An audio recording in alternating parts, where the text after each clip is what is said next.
नमस्कार. सर्वप्रथम आजच्या काही ठळक घडामोडी. माळशेज घाटात झालेल्या अपघातातील जखमींची अजित पवार यांनी केली विचारपूस. अखेर केजरीवाल यांना मोठकर नाकारलं आणि देवकरांचा जेलमधील मुक्काम वाढला. या इतर घडामोडीचा आढावा पुन्हा विश्रांतीनंतर.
नमस्कार.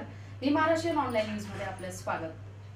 माळशेज घाटात झालेल्या अपघातात जखमींची उपमुख्यमंत्री अजित पवार यांनी शुक्रवारी सकाळी आळेफाटा येथे जाऊन विचारपूस केली. नंतर पत्रकारांशी बोलताना त्यांनी सार्वजनिक बांधकाम विभागात समन्वय नसल्याचं सांगत या अपघाताचं खापर त्यांच्यावर फोडलं. अजित पवार सकाळी आळेफाटा येथील सोनावणे हॉस्पिटलमध्ये आले. जखमींची विचारपूस केल्यानंतर त्यांनी सर्वाधिक मृत्यू झालेल्या अनेक गावाला भेट दिली. तेथील 7 जण ठार झालेल्या आहेर कुटुंबियांचं सांत्वन केलं. यावेळी पत्रकारांनी पवार यांना घाट रस्त्याचे चांगले काम का होत नाही असा प्रश्न केला. यावर त्यांनी या प्रश्नावर बोलण्याची ही वेळ नाही, पण सार्वजनिक बांधकाम विभागात समन्वय नसल्यानं असं घडत असल्याचं विधान केलं. त्यांच्या समवेत आमदार वल्लभ बेनकेही होते. त्यांनी सत्ता राष्ट्रवादीची, वित्त खातेही राष्ट्रवादीकडे, तरीही घाट रस्त्याचे काम का होत नाही असा सवाल जुलै महिन्यात झालेल्या अपघाताच्या वेळी विचारला होता. त्यांची पार्श्वभूमी असताना पवार यांनी अपघाताचा खापर राष्ट्रवादीकडे असलेल्या सार्वजनिक बांधकाम विभागावर फोडून नवा वाद उभा केला. खासदार शिवाजी आढळराव यांनीही अणे येथे आहेर कुटुंबियांची भेट घेऊन त्यांना तातडीची मदत 1,21,000 रुपयांचा धनादेश सुपूर्द केला. चालक मद्यपी नव्हता असं एसटी महामंडळानं खुलासा केला आहे. ठाणे जिल्ह्यातील माळशेज घाटात गुरुवारी सकाळी एसटी महामंडळाची बस कोसळून 27 प्रवासी ठार झाले. या बसचे चालक किसन चौधरी यांनी मद्यप्राशन केलं असल्याचं मृतदेह बाहेर काढणाऱ्या प्रत्यक्षदर्शींनी सांगितलं होतं. मात्र हे वृत्त शुक्रवारी प्रसिद्ध झाल्यानंतर महामंडळानं शुक्रवारी त्याबाबत खुलासा करत बस चालक चौधरी यांनी मद्यप्राशन केलं नव्हतं. आदर्श वाहतुकीसाठी त्यांना आतापर्यंत अनेक पुरस्कार मिळाले होते असं त्यांनी स्पष्ट. दिल्लीचे मुख्यमंत्री अरविंद केजरीवाल यांच्यावर चहूबाजूने टीका झाल्यानंतर त्यांनी लुटियान झोनमधील 10 खोल्यांच्या डुप्लेक्स बंगल्यात राहण्यास नकार दिला आहे. नुकत्याच माध्यमांच्या प्रतिनिधींशी बोलताना त्यांनी सरकारी डुप्लेक्स मध्ये राहणार नसल्याचं स्पष्ट केलं. मी सध्या गाझियाबाद येथील कौशंबी येथे राहतो आणि तेथेच राहणार आहे. नुकतेच आम आदमी पार्टीच्या राष्ट्रीय कार्यकारिणीची बैठक आहे. या बैठकीआधी केजरीवाल यांनी मला अनेक फोन आले आणि त्यानंतर डुप्लेक्स मध्ये राहू नये अशी सूचना केली. त्यामुळे मी तिथे राहणार नसल्याचा निर्णय घेतला असल्याचं त्यांनी सांगितलं. दिल्ली विधानसभेत विश्वासदर्शक ठराव जिंकल्यानंतर आता आम आदमी पार्टीचं लक्ष लोकसभा निवडणुकीकडे लागलं आहे. दिल्लीतील कॉन्स्टिट्यूशन क्लब मध्ये आपच्या राष्ट्रीय कार्यकारिणीची बैठक सुरू आहे. या बैठकीत लोकसभा निवडणुकीची रणनीती ठरवली जाणार आहे। बैठकीच्या आधी आपचे नेते योगेंद्र यादव यांनी अरविंद केजरीवाल यांना देशाचे आगामी पंतप्रधान करण्याची इच्छा व्यक्त केली आहे। यादव यांनी या पर्यायावरही विचार झाला पाहिजे असं म्हटलं आहे। आम आदमी पार्टीनं हरियाणा, उत्तराखंड आणि पंजाब यासारख्या छोट्या राज्यातून लोकसभा निवडणूक लढवण्याची तयारी दर्शवली आहे। तसंच आपचे नेते कुमार विश्वास यांनी अमेठीमधून निवडणूक लढवण्याची याआधी तयारी दर्शवली आहे। याशिवाय मुंबई, मंगळूर यांसारख्या मेट्रो सिटीमधूनही आप लोकसभेसाठी उमेदवार उभे करणार आहे। 2014 हे निवडणुकांचं वर्ष आहे, त्यामुळे प्रत्येक पक्षानं जोरदार मोर्चेबांधणीला सुरुवात केली आहे। शिवसेनाही यात मागे राहताना दिसत नाही। शिवसेनेचाच भाग असलेल्या युवा सेनेत अधिकाधिक युवकांना सहभागी करून घेण्यासाठी पक्षाच्या वतीनं जोरदार प्रयत्न केले जात आहेत। त्यासाठी आदित्य ठाकरेंनी एका मेळाव्याचं आयोजन केलं आहे। अलिबागमध्ये 15 आणि 16 जानेवारीला युवा सेनेचा हा मेळावा आयोजित करण्यात आला आहे। युवा सेना लक्ष 2014 हे या नावानं युवा सेनेचं पहिलंच अधिवेशन भरणार आहे। या अधिवेशनात उद्धव ठाकरे आणि आदित्य ठाकरे हे युवा सेनेच्या कार्यकर्त्यांना मार्गदर्शन करणार आहे। या अधिवेशनात काही महत्त्वाच्या मुद्द्यांवर चर्चा केली जाणार आहे। त्यात मुलींच्या छेडछाडी विरोधात कॉल सेंटर सुरू केले जाणार आहे। तसंच मुंबई फुटबॉल संघटनेचे अध्यक्षपदाबाबत देखील यावेळी निर्णय घेतला जाणार आहे। शिवसेनेच्या इतिहासात असं हे पहिलंच अधिवेशन होणार आहे। घरकुल घोटाळा प्रकरणात राष्ट्रवादीचे नेते गुलाबराव देवकर यांचा कारागृहातील मुक्काम 17 जानेवारी पर्यंत वाढवला आहे। सर्वोच्च न्यायालयाच्या आदेशानुसार जळगावातील घरकुल घोटाळ्याचं कामकाज धुळे न्यायालयात सुरू झालं आहे। या खटल्यातील आरोपी सुरेश जैन वगळता बाकीच्या 5ही आरोपींना धुळे कारागृहात नेण्यात आलं। वैद्यकीय बाब समोर करत न्यायालयानं कामकाजाला सुरेश जैन अनुपस्थित होते। या खटल्याचं पुढचं कामकाज 17 जानेवारीला होणार आहे। सुरेश जैन हे 2009 जानेवारी नंतर धुळे कारागृहात येण्याची शक्यता आहे। घरकुल घोटाळ्या प्रकरणात राष्ट्रवादीचे नेते गुलाबराव देवकर यांचा कारागृहातील मुक्काम 17 जानेवारी पर्यंत वाढवला आहे।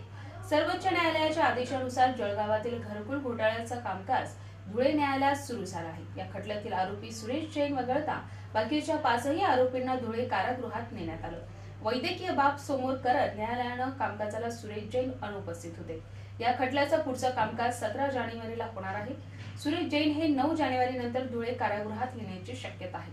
दरम्यान काल विशेष सरकारी वकील ND सूर्यवंशी यांनी सुरेश जैन यांच्या वैद्यकीय कारणासंदर्भात प्रश्न उपस्थित केले। महत्त्वाचं म्हणजे सुरेश जैन यांचे वकील देखील काल झालेल्या सुनावणीच्या वेळी अनुपस्थित होते। यांनी तर घडामोडीचा आढावा पण अल्पशा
पुन्हा एकदा आपलं स्वागत. पेट्रोल आणि डिझेलच्या दरात पुन्हा वाढ करण्यात आली आहे. पेट्रोल 75 पैसे तर डिझेल 50 पैसे प्रति लिटर दराने वाढवण्यात आले. मध्यरात्रीपासून हे नवे दर लागू झाले. 2 आठवड्यापूर्वीच पेट्रोल आणि डिझेलच्या दरात वाढ करण्यात आली होती.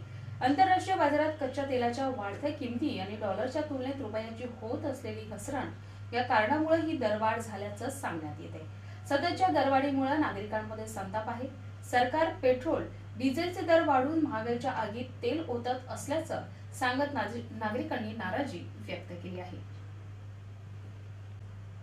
नटरंग बालगंधर्व बीपी या चित्रपटाचे दिग्दर्शन करणारे रवी जाधव यांनी पुन्हा एकदा टीपी म्हणजेच टाइमपास हा चित्रपट प्रेक्षकांसाठी घेऊन आले.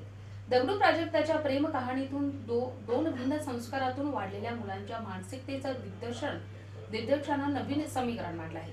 या कथेचा काळ आहे 1990चा. यावेळी भारतानं खुली अर्थव्यवस्था स्वीकारली नव्हती. आज इंटरनेट, टीव्ही चॅनल्स, मोबाईल यामुळे आवासून उभा असलेला माहितीचा भस्मासूर त्यावेळी नव्हता. परिणामी त्यावेळीच्या कॉलेजमधल्या मुलांची मानसिकता ही आजच्या पिढीतल्या मुलांइतकी भले स्मार्ट नव्हती, परंतु त्या वयात आवश्यक इनोसन्स शाबूत होता. टाइमपास मध्ये हा इनोसन्सच उरलेला नाही. साहजिकच चित्रपटाचा काळ 23 वर्षापूर्वीचा असला तरी त्यात काम करणाऱ्या अनेकांची मानसिकता, त्यांचं टेकिंग हे आजच्या काळाचं वाटलं. यातली कथा इंटरेस्टिंग आहे. संपूर्ण गोष्ट दगडू प्राजक्ता भोवती फिरते, तरी त्याचा नायक आहे तो दगडू परब हाच. हा एक रिक्षावाल्याचा मुलगा, वडील, बहीण आणि दगडू असं हे कुटुंब. परिस्थिती अत्यंत हलाखीची, पण त्यांची कोणतीही तमात दगडूला नाही. शाळा चुकवून हाणामारी करणं, खोड्या काढणं हा दगडूचा उद्योग. त्यामुळे 10वीत तो नापास झालाय. त्याच्यासोबतचे बाकीचे मित्र मात्र आता 11वीला जाऊ लागले. त्याच्यासोबत टिंगल टवाळकी करत हिंडणं हा त्याचा उद्योग. अशीच टवाळकी करता करता त्याला प्राजक्ता लेले दिसते आणि तिथून या दोघांचा टाइमपास आकाराला येतो. प्रथमेश परब आणि प्राजक्ता बनलेल्या केतकी माटेगावकरनं आपल्या अभिनयातून प्राजक्ताचा इनोसन्स वैयक्तिक पातळीवर जपला आहे.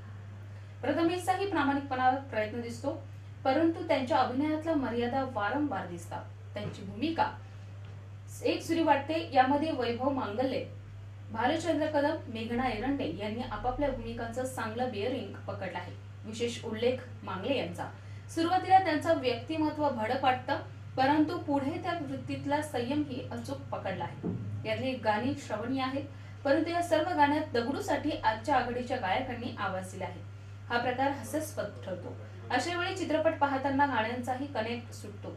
चित्रपटात संवाद ही जमेची बाजू आहे. यातील साईबाबांची गाणी, दगडूंच्या मित्रांची तोंडी असलेले संवाद, त्यांची स्टाईल यामुळे खसखस पिकत राहतं. पण बाकी हा सगळा पसरट बनावट टाइमपास असल्याचं लक्षात येतं. आजच्या ठळक घडामोडी शेवटी पुन्हा एकदा. माळशेज घाटात झालेल्या अपघातातील जखमींची अजित पवार यांनी केली विचारपूस. अखेर केजरीवाल यांनी मोठं घर नाकारलं आणि देवकरांचा जेलमधील मुक्काम वाढला. आपल्या काही सूचना अथवा समस्या असल्यास आम्हाला या पत्त्यावर संपर्क साधावा. आमचा पत्ता B24 Mahavir market, sector 18, 500 Navi Mumbai. उद्या पुन्हा भेटू विशेष घडामोडीसह. तोपर्यंत धन्यवाद.